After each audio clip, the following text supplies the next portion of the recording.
বৃদ্ধি আছে, হ্যাঁ বৃদ্ধি আছে। আমরা ছাগলই খাবো, 1200 টাকা হলে ছাগল খাবো, গরু আর খাবো না। গরু আমরা ঘৃণা করে আমরা ছেড়ে দিল, যান গরু খাবো না, ছাগলের মাংস খাবো, এখন বাড়িতে পুষবো, খাবো। ঠিক আছে, গরু খাবেন না বলছেন তো? না গরু খাবোই না তো, গরু তো খাইনি আমরা, গরু খাবো না, আর খাইছি এখন খাবো না। ছাগল ছাগল 3000 টাকা কেজি হলে খাবো, 3000 টাকা কেজি হলে ছাগল খাবো আমরা মুসলমান। না গরু খাবো না, গরু বন্ধ হয়ে যায়, গরু বন্ধ হয়ে যায়। এখানে ক্ষতি হচ্ছে হিন্দুদের। ছাগল আশা করছি যে 2200-2500 টাকা কিলো হলে হয়তো হিন্দুরা খাক, আমাদের ক্ষতি হচ্ছে হোক, কোনো সমস্যা নেই, ছাগলই চলবে। কিন্তু ছাগলই চলবে। এটা এর জন্য বলছি, কোনো গরু চলবে না, ছাগল 3000 টাকা কেজি হোক, মানুষ ছাগল পুষুক। হ্যাঁ, আর আমরা চাই ছাগলের মাংস 2000 টাকা কিলো হোক। হ্যাঁ, এই তো গরু টরু হচ্ছে না, এই জন্য। ছাগলের মাংস বৃদ্ধি হলে তো সমস্ত মানুষেরই সমস্যা। সমস্যা হবে না, ভালো হবে। কেন? 2000 টাকা কেজি হলে ভালো হবে, ওদেরও ভালো হবে, আমাদেরও ভালো হবে। গরু একদমই বাদ দিয়ে দিয়েছে। ও বাদ দিয়ে দিলে কোনো আসে না আমাদের। মানুষের কথাগুলো শুনছেন, এভাবে ভাঙড়ের বিভিন্ন জায়গায় বিভিন্ন জনা এমন অসুবিধার মধ্যে পড়ে রয়েছে, তাদের সমস্যাগুলো সমাধান। কিছু যাদের আছে ভোটার লিস্টে ডিলিট হয়ে গেছে। সব থেকে বড় জিনিস, আমি তো জিজ্ঞাসা করলাম, দেখাতে পারলো না যে নাকি ডিলিট হয়ে গেছে, পুলিশে তাকে তুলে নিয়ে চলে যাচ্ছে। একটা বয়স্ক মহিলা এসে বললো আমার হার্টের রোগ, আমি কি করব। তার ছেলে ছিল, আমি বললাম তোমার মাকে তুললে আমাকে বলবে। মানে এটা একটা আতঙ্কের পরিবেশ তৈরি করা হচ্ছে। আপনাদের কাছে যদি কোনো রকম খবর থেকে থাকে আমাকে জানাবেন, যে ভোটার লিস্টে ডিলিট হয়ে গেছে সেই জন্য পুলিশ তুলে নিয়েছে। যদি হয়, আমি ওষুধ হিসাবে বলি, আপনারা যে অ্যাপ্লাই করছেন ট্রাইব্যুনালে, ওটা তো আপনার প্রুফ। ওটা যতক্ষণ না নিষ্পত্তি হচ্ছে, ওটা নিষ্পত্তি হলে আপনি যদি বাতিল হল, আর্টিকেল 226 হাইকোর্টে গিয়ে মামলা করতে পারেন। হাইকোর্টে যদি বাতিল হয়, সুপ্রিম কোর্টে যেতে পারেন। অনেক স্টেপ আছে, এক নম্বর। দ্বিতীয় কথা হচ্ছে, ভোটার লিস্টের সাথে সিটিজেনশিপের কোনো সম্বন্ধ নাই। এটা আমি বলছি না, নির্বাচন কমিশন বলছে। যেমন নির্বাচন কমিশন বাড়ি ঘর, হসপিটাল, ডক্টর, রাস্তা এইসব তৈরি করতে যেমন পারে না, কে ভারতীয় নয় কে ভারতীয় এটা তারা জাস্টিফাই করতে, তাদের দায়িত্ব নয়। এটা অহেতুক হয়রানি, আমাদেরকে আতঙ্কে রাখা হচ্ছে। স্পিড আপ করার জন্য এবং টাইম পিরিয়ড বেঁধে দেওয়ার জন্য 27 লক্ষ ভোটার লিস্টে যে নাম বাদ হয়েছে, আমরা চেয়েছি দ্রুততার সাথে নিষ্পত্তি হয়ে নামগুলো আপলোড হোক, কিন্তু এই দ্রুততার সাথে একটা টাইম ফিক্সড করে দেওয়া হোক। সেই জন্য আগামী দিনে আমরা আইনের দ্বারস্থ হচ্ছি, সুপ্রিম কোর্টে যাবো, মামলা করবো বিষয়টা।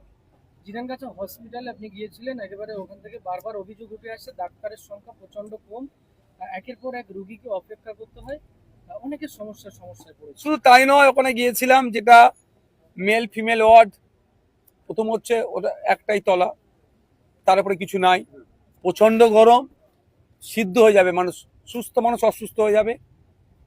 যেটা মেটার্নিটি সেন্টার যেটা আছে, ছোট শিশু জন্ম হয়েছে, সেই যে রুমটাতে থাকছে প্রচন্ড গরম, ওগুলোকে এয়ার কন্ডিশন করা দরকার। অনেক বিষয় নিয়ে আলোচনা হলো।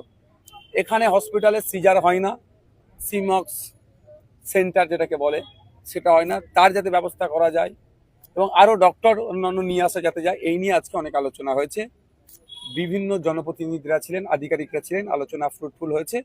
আমরা বলেছি প্রতি 3 মাস ছাড়া আমরা এই ধরনের আলোচনা করবো এবং কতটা কি ডেভেলপ হচ্ছে সেটা করবো। এবং আমি ব্লক হেলথ মেডিকেল অফিসার যিনি আছেন এখানে, যিনি বিএমওইচ যিনি আছেন, তাকে আমি বললাম যে আমি খুব তাড়াতাড়ি আবার আসবো। 22 বিঘে সম্পত্তি আছে, টোটালটা ঘুরে আমি একটু দেখতে চাই কি আছে না আছে, কোথায় কি আর এক্সট্রা করা যেতে পারে, সেইগুলো আজকে চর্চা হয়েছে। এক কথায় ভাঙড়ের দুটো যে ব্লক হসপিটাল আছে উন্নততর করার জন্য সর্বোচ্চ প্রচেষ্টা আমরা চালাবো। যিনি এখানে অফিসার আছেন, হেলথ অফিসার, যথেষ্ট তিনি কোঅপারেটিভ, এবং যারা অ্যাসোসিয়েট আছেন, অল্প ডক্টর নার্স থাকার পরেও তারা তাদের সর্বোচ্চ দিয়ে ডিউটি করছেন। তারা এই যারা রুগীরা যাচ্ছে, টিকিট কাউন্টারের শেড, বসার জায়গা ঠিকঠাক নাই, এক জায়গা থেকে অন্য জায়গায় যেতে গেলে সে যাওয়ার রাস্তাও ঠিকঠাক নাই, আনুষঙ্গিক যেগুলো আছে সেগুলোকে আমরা সমাধান করবো। এবং টিবি রোগে যারা আক্রান্ত বা আক্রান্ত হতে পারে, আক্রান্ত হয়ে আছে সে জানে না, তার সিমটম কি তাদেরকে এক্সরে আগে করাতে হবে, তারপরে তাকে কফ পরীক্ষা, এইসব যেগুলো আনুষঙ্গিক বিষয়গুলো আছে ব্যাপকভাবে প্রচারের ব্যবস্থা করা যায় সে কথাও বলেছি। রেড রোডের নামাজ একেবারে ব্যারিকেডে চলে গেল, না চাইতে দেওয়া হলো নাকি, কি বলবেন এর বিষয়ে? এর রহস্য কি আছে তখন বলা মুশকিল। তবে এই রেড রোডের নামাজের ইতিহাসটা একটু যদি পিছিয়ে যায়, শহীদ মিনার ময়দানে ছিল। শহীদ মিনার ময়দানে আগে নামাজ হতো। বর্ষা একটা সময় বর্ষা প্রচন্ড বৃষ্টি হয়েছিল, মাঠে আর নামাজ পড়ার উপযুক্ত ছিল না। সম্ভবত জ্যোতিবাবু আর্মিদের সাথে কথা বলে এই শহীদ মিনার থেকে রেড রোডে নিয়ে এসেছিল। আবার আর্মিদের পরামর্শে খেলাফত কমিটির সাথে আলোচনা করে ওরা আবার রেড রোড থেকে ব্রিগেড ময়দানে গেল। এর কি রহস্য আছে এখনই বলতে পারবো না। এবারে কুরবানি নিয়ে হুমায়ুন কবির তো হুঙ্কার দিলেন যে কোনো মাইল লাল থাকলে আটকে দেখা গিয়ে কুরবানি আমরা মুর্শিদাবাদে করে দেখাবো। এতে আরো মানুষের মধ্যে একটা সমস্যা বা হিন্দু মুসলিমের একটা বিভ্রান্ত সৃষ্টি হতে পারে না? কে কিভাবে বলছে বলতে পারবো না। আমি এতটুকু বলবো, আইনকে মান্যতা দিয়ে চলতে হবে। আইনটা যদি আপনার আমার পছন্দ না হয়, আইনটাকে চ্যালেঞ্জ করতে হবে। এই শর্ট পিরিয়ডে এখন আইনটা চ্যালেঞ্জ করে কিছু লাভ হবে না, আমি যতটুকু দেখেছি। আমি আগামী দিনে মামলা করতে যাচ্ছি, 14 বছরের পরে বলছি জবা করা যাবে, হত্যা করা যাবে, তো টোটালি হত্যা করা যাবে না, এক্সপোর্ট করা যাবে না। ও এখানে খেলে অপরাধ, আর বিদেশের মানুষ খেলে সেটা অপরাধ নয়, কামাচ্ছে। ভারতবর্ষ থেকে টপ 10 এক্সপোর্টার যদি দেখেন, সবকটাই নন মুসলিম।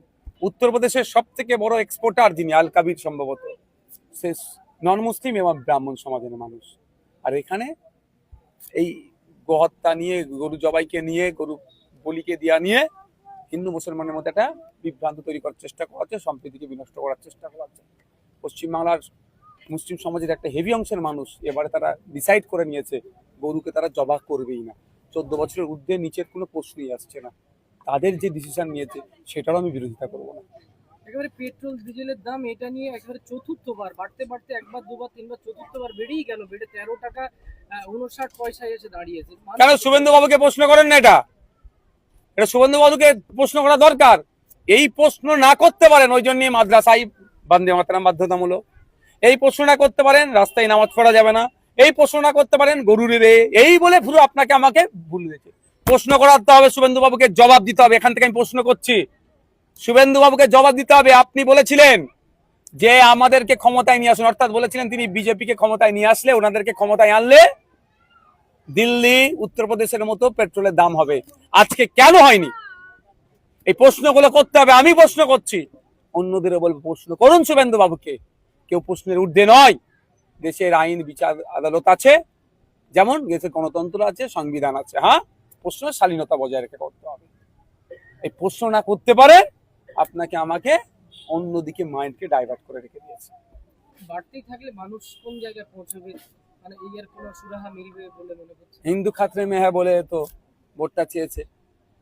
হিন্দু ভাইদেরকে খাতরা থেকে উদ্ধার হচ্ছে। যে আমার সমাজের হিন্দু ভাইরা খাতরা থেকে উদ্ধার হতে গিয়ে 113 টাকা পেট্রোল কিনতে হয়, আমার নওশাদ সিদ্দিকীর কষ্ট হবে না।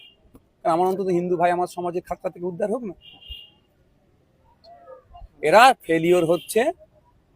আর কিছুটা দিন, আগামী দিন দেখবেন আর্থিকভাবে ভারতবর্ষ কোন জায়গায় গিয়ে দাঁড়াচ্ছে।